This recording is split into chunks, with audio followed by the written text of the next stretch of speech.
अस्सलाम वालेकुम। शाहराह दस्तूर से मैं हूं अब्दुल करीम सिद्दीकी और आप हैं AQS के साथ, और मेरे साथ हैं जनाब नासिर इकबाल साहब। आज नासिर साहब की राय जो है बड़ी अहमियत की हामिल होती है, और इनकी ये जो जजों से लड़ाइयों का सिलसिला जो है वो ख़त्म ही नहीं हो पा रहा है। वो जुडिशल कमीशन का इजलास हो तो तब वहाँ पे जो है जजेस के दरमियान इख्तलाफ राय बहुत ज़्यादा हो जाता है। वो अदालती फ़ैसलों के हवाले से हो, बेंचों की हेयरिंग के हवाले से हो, तो ये मामला जो हैं वो बढ़ते ही चले जा रहे हैं। इसका क्या असर होगा? और फिर दूसरी तरफ एक छोटा सा केस भी हुआ आज, वो फिर जस्टिस इजाजुल एहसन और जस्टिस मज़ाहिर अकबर नकवी और जस्टिस जमाल बंदोखेल ने समाअत की, और वो शहबाज गिल साहब जो हैं जिन पर बगावत का मुकदमा है, वो सुप्रीम कोर्ट में, हालांकि उनकी ज़मानत हो चुकी है लेकिन आज फिर भी उसकी जो है सुप्रीम कोर्ट में समाअत हुई है। उसके अंदर वफाक को नोटिस हो गया है और तफ्तीशी अफसर जो है उससे रिकॉर्ड मंगवाया गया है।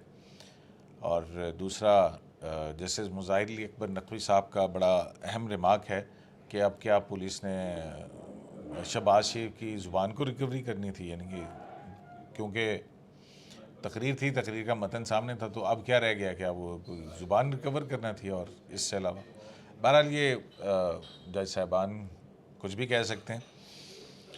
तो नासिर साहब, पहले तो आप ये बताइए ना कि हम ये देख रहे हैं कि मुसलसल एक तनाव की सी कैफियत है, और जब ऐसा लगता है कि हाँ अब मामला शायद हल होने लगे हैं तो अचानक से कुछ हो जाता है।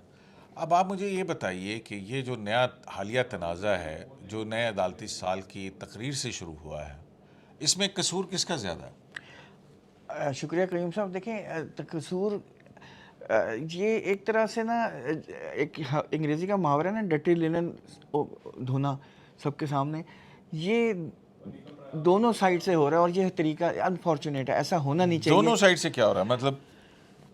देखें, जो कल काजी फाइज ईसा साहब, जस्टिस काजी फाइज ईसा साहब का जो कल लेटर आया है, जो कि जस्टिस सरदार तारिक मसूद साहब के भी उसमें सिग्नेचर्स हैं, वो क्यों आया? उसमें उन्होंने तो यही कहा है। नहीं, वो क्यों आया? मैं उसी साइड पे आ रहा हूँ। उन्होंने उस पर यही कहा है कि चीफ जस्टिस साहब को एक स्पीच, जब उन्होंने न्यू ईयर की स्पीच में जुडिशल कमीशन का जिक्र ही नहीं करना चाहिए था, क्योंकि जुडिशल कमीशन ऑफ पाकिस्तान जो है ना, वो सुप्रीम कोर्ट नहीं है, वो एक अलहदा इंस्टीट्यूशन है, और सुप्रीम कोर्ट का एक अलहदा वक़ार है, एक अलहदा स्टेचर है, उसका जिक्र नहीं करना चाहिए था। और फिर उन्होंने ये भी उस पर इल्ज़ाम लगाया कि आपने लॉ मिनिस्टर को या अटॉर्नी जनरल को क्यों मेंशन किया, क्योंकि आपको याद है एहानत की लफ्ज़ इस्तेमाल, मतलब आपने क्यों उनका जिक्र किया, मतलब आप क्यों आपने इस तरह जिक्र किया। यानी बेसिकली जो उन्होंने अपना ग्रीवेंस, चीफ जस्टिस साहब ने जो स्पीच की थी, उसको आप इस नज़र से देखें कि उन्होंने कैंडिड वे में अपना ग्रीवेंस शो किया, नाराज़गी शो की। नहीं करनी चाहिए थी, नहीं करनी चाहिए थी। अच्छा। जुडिशल कमीशन या न्यू ईयर जो जुडिशल कमीशन है, उसका उसका काम, उसमें बेसिकली तो एक जो जस्टिस काजी फाइज साहब ने भी कहा है कि एक स्ट्रेटजी बताई जाती है कि हम इस तरह करेंगे, या ऐसा होना चाहिए, केसेस के बारे में बात करें या सुप्रीम कोर्ट के मसलों के बारे में बात करें, लेकिन जुडिशल कमीशन से उसका कोई ताल्लुक नहीं है, उसका जिक्र नहीं होना चाहिए था। लेकिन कयूम साहब, आपको मालूम है, तो क्या एक मामला जो सब जुडिस हो उसके ऊपर राय आनी चाहिए थी चीफ जस्टिस की जानिब से एक पब्लिक फोरम के ऊपर? मतलब है कि ये तो अदालती साल कोई मतलब एक रवायत है, कोई लाजमी नहीं है, बस ये इफ्तिखार चौधरी साहब ने शुरू किया था, उससे पहले नहीं था। रवायत में जो है वो क्योंकि ये हैसियत, ऑल्दो के सुप्रीम कोर्ट ऑफ पाकिस्तान के जजेस होते हैं, लीगल फ्रेटर्निटी वहाँ मौजूद होती है, ये कोई अदालत भी नहीं होती है और वो कुछ भी नहीं होता, तो हम खुल के जो है वो बात कर सकते हैं कि तो इन्हें अदालत तो नहीं लगेगी। न्यू ईयर की तकरीर और ये जुडिशल कार्रवाई तो, ये जुडिशल कार्रवाई तो नहीं है। हाँ, ठीक है। ये देखें, आपने जो भी बात करें इन टेम्परेट, तो क्या एक जज साहब को जो मुकदमा उनके पास पहले से जेर समाअत हो, जिस पे उन्होंने फैसला दिया हुआ हो, उस हवाले से चीफ जस्टिस ऑफ पाकिस्तान का जो उन्होंने कहा, क्या वो दुरुस्त बात थी? नहीं, देखें, जस्टिस काजी फाइज साहब यही तो कह रहे हैं कि जो चीफ तो जस्टिस साहब को, चीफ जस्टिस साहब आप को, क्या कह रहे हैं? नहीं देखें, मैं तो ये कहता हूँ कि ये अनफॉर्चुनेट है सुप्रीम कोर्ट किस में बात पे डिफरेंसेस होते हैं। देखें हम हर जगह डिफरेंसेस होते हैं, वो डिफरेंसेस बाहर नहीं आने चाहिए, अंदर ही किसी तरीके से उसको रिजॉल्व करने की कोशिश करनी चाहिए। तो फुल कोर्ट मीटिंग क्यों नहीं बुलाई जाती है आपके ख्याल में? ये तो हम कितने अरसे से कह रहे हैं कि फुल कोर्ट मीटिंग बुलानी चाहिए, ताकि जितने भी मसले हैं आप उसमें बैठ के, तमाम जजेस बैठ के उसमें तय करें कि हाँ, किस तरह चलाना है, क्या करना चाहिए। और देखें हम कयूम साहब, हम दोस्त हैं, कभी कभी हमारी भी गर्मी सर्दी हो जाती है, बैठ के बात करके हम तय कर लेते हैं। दोस्तों में गलती किसकी होती है? बहुत सी गलतियां होती हैं, कभी किसकी होती है, कभी किसकी होती है, अच्छा, ठीक। कोई माफ़ी भी मांग लेता है। हाँ। तो मतलब इग्नोर करना चाहिए ना, बड़ा दिल करना कुछ चाहिए। लोग बहुत स्टबर्न होते हैं। हाँ लेकिन दिल बड़ा होना चाहिए। हाँ, तो जाहिर मेरा बात। मतलब है कि ये फुल कोर्ट का सबसे बड़ा फ़ायदा ही यही है। ये तो आपको याद है AQS में हम जब भी बैठते हैं तो हम फुल कोर्ट का जिक्र ज़रूर करते हैं, और अभी तक फुल कोर्ट अच्छा नहीं हुई नासिर है। साहब, ये क्या बात है, एक अजीब सी बात है कि जब, और फिर उसके अंदर जबकि ये सारी चीज़ें तय हो गई थी, जो ऑडियो भी आई थी, और ऑडियो में सुना जाए तो वही ये तासुर आता था, जिसके बाद फिर 3 जज साहबान के खतूत आए और उनके अंदर जो है वो एक तब्दील हो गई थी कि उन्होंने रिटन तौर पे कहा कि हम चीफ जस्टिस की नामजद जजों के मंजूरी नहीं देते हैं। ठीक है, अब ये मेंबर के अरकान के अपना ख्याल है, उनका वोट है, अटॉर्नी जनरल का भी और उनका भी, और चीफ जस्टिस का ये कहना कि एक फैसले के रद्द-ए-अमल के तौर पर इन्होंने ये ऐसा किया और ये इनका इस तरह से है, तो ये बात कहने वाली थी वैसे? मैं आपको बता रहा हूँ ना कि इस सप्ताह के जो न्यू ईयर की जो स्पीच है, उसमें इतना इस तरह नहीं करना चाहिए था। देखें उसमें किसको नहीं करना चाहिए? चीफ साहब को अच्छा। अपना यानी लोग तो यही कह रहे हैं ना कि उन्होंने अपना रद्दमल जो दिखाया है उसको गुस्से से भी तशबीह दे रहे हैं कि ये उन्होंने अपना बेसिकली गुस्सा दिखाया है। और उन्होंने ये शिकायत की है कि मेरे जो 5 नॉमिनेटेड लोग थे, और जिस पे उन्होंने ये कहा था कि दे आर वेरी अपराइट और कॉम्पिटेंट। तो इससे पहले भी नामजदगियां मुस्तरद होती रही हैं और किसी लेकिन किसी आपको चीफ जस्टिस ने या देखें, किसी जज ने इसको अना का मसला तो नहीं बताया? जस्टिस आयशा मलिक साहबा से शुरू हुआ था, वो आपको याद है, वो भी एक चार पे। पहली सिटिंग में नहीं हो सका था, फिर दूसरी सिटिंग में कुछ अर्से बाद जब मीटिंग हुई फिर उसमें अप्रूव हुआ था। ये वहाँ से ही रंजिशें वहीं से जन्म लिए, और अब ये आहिस्ता आहिस्ता आगे बढ़ती चली जा रही है। ना साहब, आप देखें ना, जस्टिस आयशा मलिक फाजिल जज हैं सुप्रीम कोर्ट ऑफ पाकिस्तान की, क्योंकि हम ये माजी के और फैक्ट के हवाले से बात कर रहे हैं। आपको याद है उससे पहले सिंध हाई कोर्ट से एक जूनियर जज की तकर्री हुई थी, और उस मामले पे जो मामलात दरमियान में बार के और डिफरेंसेस थे, जुडिशल कमीशन के अंदर भी मुख्तलिफ आरात, जस्टिस मकबूल बाकर, जस्टिस काजी फ़ाइसा और दीगर जज साहिबान के माबैन में भी, तो उस वक्त मामला यही हो रहा था कि जनाब जूनियर जज का कोई क्राइटेरिया तो होना चाहिए ना, और सिर्फ इसलिए कि वो 5वें नंबर से सिंध हाई कोर्ट से एक जज साहब आए थे, उनकी मंजूरी दी गई थी, उसको जस्टिफाई करने के लिए खातून कार्ड इस्तेमाल किया गया था। ये भी तो आपको पता है ना? देखिए करीम साहब, जो बार का स्टैंस है और दोनों स्टैंस में आपको उसमें बता देता हूँ ना, वो ये कहते हैं कि सीनियरिटी लिस्ट सीनियरिटी प्रिंसिपल को ना एडहेर करना चाहिए, ये बार का स्टैंड है पुराना। जबकि दूसरी साइड कहती है कि नहीं, कॉम्पिटेंसी और जजमेंट्स का नंबर ऑफ जजमेंट्स। एक मिनट पूरी बात सिंध हाई सुनिए। कोर्ट के चीफ जस्टिस को एडहॉक जज सुप्रीम कोर्ट नाफिज किया बनाया गया ना? और अभी उन्होंने तक उसका नोटिफिकेशन है, अभी तक नोटिफिकेशन है इनफील्ड और ना? वो अभी तक आई भी नहीं है। तो किसको एडहॉक जज बनाया जाता है सुप्रीम कोर्ट का? किसी ऐसे शख्स को जो कि अहल हो सुप्रीम कोर्ट का जज बनने का। देखिए सुप्रीम कोर्ट में तो जो भी तो जज फिर आएगा, उनको मुस्तकिल तौर पे आप क्यों नहीं लाते? एडहॉक पे ला सकते हैं, हाँ, मुस्तकिल नहीं लाना पाए तो क्यों नहीं लाने? क्योंकि तो कॉन्ट्रडिक्शंस तो है ना। बहुत सी चीज़ों में मैं वही तो समझाने जैसे की सत्तर कोशिश मिनल्ला जो है उनको इग्नोर क्यों किया जा रहा है? देखिए इस सब का जो है ना मसला, वो सिर्फ फुल कोर्ट की अगर मीटिंग हो जाए ना, उसमें, और लंबी मीटिंग हो जाए, घंटों में हो जाए, उसमें सारे जजेस अपना पॉइंट ऑफ व्यू देंगे और वो मतलब उसको सही हैमर आउट हो जाएगा, बहुत सारे इश्यूज उसी में सेटल हो जाएंगे। क्योंकि तो फिर ये हालिया कंट्रोवर्सी क्रिएट करने में आप क्या समझते हैं कि जस्टिस उमर अता बंदयाल जो हैं वो किसी दबाव के अंदर थे या गुस्से के अंदर थे?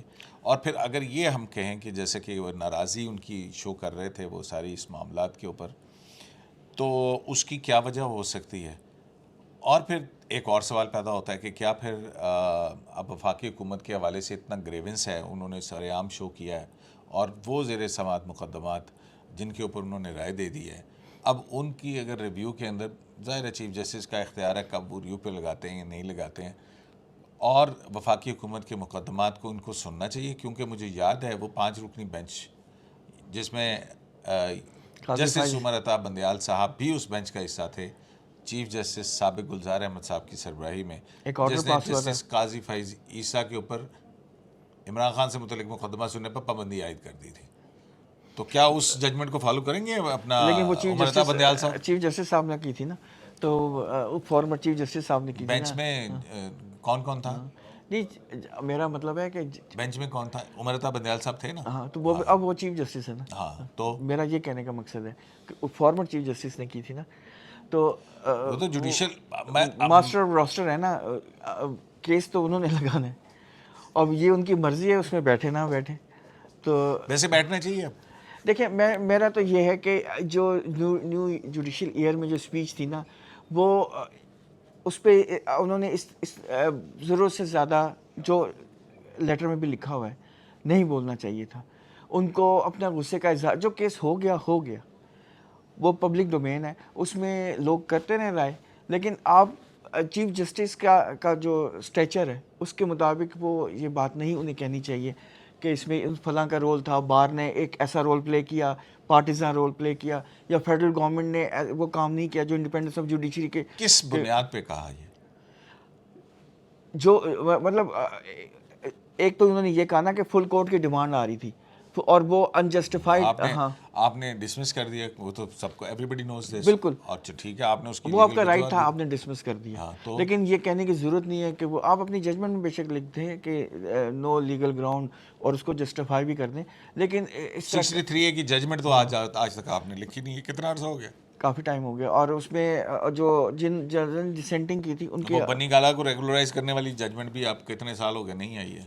इसलिए तो कहते और हैं। कितनी जजमेंट्स दिखवाऊं? देखिए, मैं आपको बहुत सारी, और भी बहुत सारी हैं, लेकिन और भी बहुत सारे केसेस भी पेंडिंग हैं जो भी लगने चाहिए, जो नहीं लगे। जैसे इंटरमेंट सेंटर वाला केस अभी तक नहीं लगा, कितना इंपॉर्टेंट केस है, वो अगर लग जाए तो उसके बहुत से मसले आजकल जो मसले अच्छा, आ रहे हैं। चलें, गुफ्तगू उस तरफ जा रही है। आप जो है ना वो तो फिर इसमें चलें, उन्होंने तो गलती कर दी सो कर दी, तो जज साहिबान को चाहिए था कि भी वो करते, लेकिन उन्होंने जो जस्टिफिकेशन दी है कि हमने जो अदालती वक़ार और उसको मलूज़ खातिर रखा, लेकिन हम शशदर हो गए थे कि भाई ये चीफ जस्टिस क्या वो बात कर, आपको आप तो शायद लिहाजा इससे कि जब चीफ जस्टिस साहब ने स्पीच की थी तो बाकायदा वो अंग्रेजी का लफ्ज़ है टेकन अबैक, काजी फाजिल साहब ने देखा यूं करके, हाँ, और फिर यूं करके देखा भी था।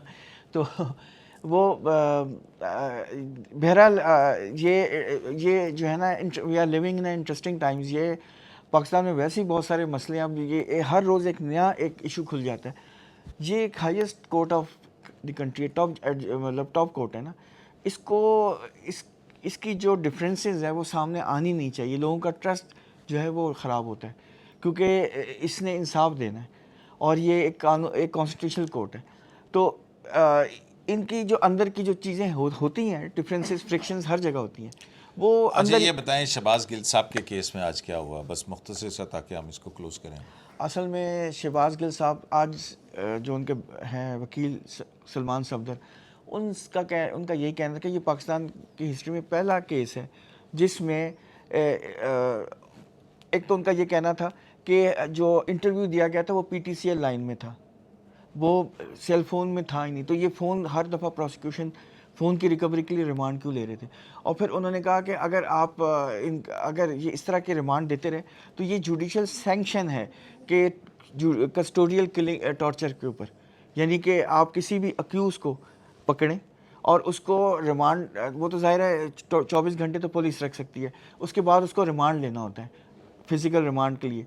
लेकिन जब वो जुडिशल रिमांड में चला जाए तो फिर दोबारा आप फिज़िकल रिमांड दें, तो ये एक्सेप्टेबल नहीं है, ये कानून के मुताबिक नहीं है, ये ऐसा नहीं होना चाहिए। इसलिए ये अपनी नौयत का एक पहला केस है। वो ये कहना चाह रहे हैं कि ये एक पहला केस है और ये कस्टोडियल टॉर्चर का केस है। तो जज साहिबान की तरफ से क्या कहा गया फिर उसमें? बेसिकली तो पहले तो जस्टिस इजाजुल एहसन साहब भी और जस्टिस नकवी साहब जो थे, सैयद मज़ाहिर अली नकवी, वो भी हमसे यही कहते हैं कि ये जो आप कर रहे हैं ये सारा एकेडमिक है, ये एकेडमिक एक्सरसाइज है, आपको रिलीफ मिल चुका है, आप फिर हमारे पास क्यों आए हैं, हम आपको क्या रिलीफ और दे सकते हैं। तो फिर वो उनका ये कहना था कि 1984 का जो ग़ुलाम सरवर का एक केस है, उसमें एक पूरे पैरामीटर्स दिए गए हैं कि रिमांड कैसे होता है, अक्यूज़ को फिज़िकल रिमांड में कैसे भेजा जाता है या जुडिशल रिमांड में कैसे भेजा जाता है, ये उसकी वायलेशन है। अच्छा, ज़ुबान रिकवर हो सकती है वैसे? हाँ, वो जस्टिस नकवी साहब ने भी ये कहा था कि जब उन्होंने एक स्पीच की है तो आपने क्या रिकवर करना है, क्या ज़ुबान रिकवर करनी है? तो एक टेक्स्ट मौजूद है, एक पूरी वो मतलब उसका पूरा टेक्स्ट है जो उन्होंने स्पीच की है। वो टेक्स्ट तो किसने भेजा, उस हवाले से किसकी तैयारी हुई? ये तो तफ्तीश की बातें हैं ना। ये तब हाँ, वो उन्होंने बेसिकली तो अदालत ने रिमार्क्स के अंदर रिकॉर्ड देखे बगैर ही कह दिया कि ये वो जो इसलिए है उन्होंने रिकवरीज हुई हैं ये रेलेवेंट है। इन्वेस्टिगेटिंग ये ऑफिसर ऐसा क्यों? इन्वेस्टिगेटिंग ऑफिसर को बुलाया इसलिए गया है कि आपको रिमांड क्यों चाहिए था, क्योंकि ये सलमान सफदर साहब का एक एलिगेशन था कि जब हेयरिंग हो रही थी मजिस्ट्रेट के सामने या एडिशनल सेशंस जज के सामने, तो प्रोसिक्यूटर ने ये बात मानी थी कि हम आपको डिस्क्लोज नहीं कर सकते कि हमें इनकी फ़िज़िकल रिमांड दोबारा क्यों चाहिए। तो ये चीज़ ज़रूरी है ये तय करना कि फ़िज़िकल रिमांड में जब जुडिशल रिमांड के बाद जब दोबारा फ़िज़िकल रिमांड दी गई तो क्यों दिया गया, क्या रीजंस थी, वो उसके लिए ज़रूरी है कि इन्वेस्टिगेटर तो ऑफिसर को रिकॉर्ड बुलाया। मंगवा लेते आईओ को बुलाने की। बहरहाल वो अब उन्होंने मंगवा लिया, स्टेट को भी नोटिस हो गया है। तो ये अपील थी या 184(3) की पिटीशन थी? ये मेरे ख्याल में ये अपील थी, चैलेंज किया था ना इस्लामाबाद हाई कोर्ट के 18 अगस्त के ऑर्डर को उन्होंने चैलेंज किया हुआ। अच्छा अच्छा अच्छा अच्छा, ठीक हो गया। तो जनाब फिर कोई डेट तो नहीं है, गैर मुअय्यना मुद्दत के लिए मुलतवी? कोई डेट नहीं है, डेट इन ऑफिस है। ठीक है, तो मतलब हम ये देखेंगे कि फेडरेशन को नोटिस जारी किया और आईओ को रिकॉर्ड्स में तलब किया, और इसकी समाअत आइंदा कब होती है? बहरहाल ये बात तो दुरुस्त है कि किसी पर भी कस्टोडियल टॉर्चर जो है ये ज़ाहिर है किसी भी तरह से जस्टिफाइड नहीं है। देखते हैं कि सुप्रीम कोर्ट ऑफ पाकिस्तान इसको दोबारा कब सुनती है और ये एकेडमिक नेचर का केस कहकर ही इसको डिस्पोज ऑफ कर दिया जाता है या इसके ऊपर जो है वो जजमेंट जो है वो अथॉरिटेटिव जजमेंट सुप्रीम कोर्ट देती है। लेकिन नोटिस हो गया तो इसका मतलब है कि मुकदमा चल पड़ा है। शराय दस्तूर से अब्दुल क़य्यूम सिद्दीकी को AQS लाइव से इजाज़त दीजिए। लाने के बाद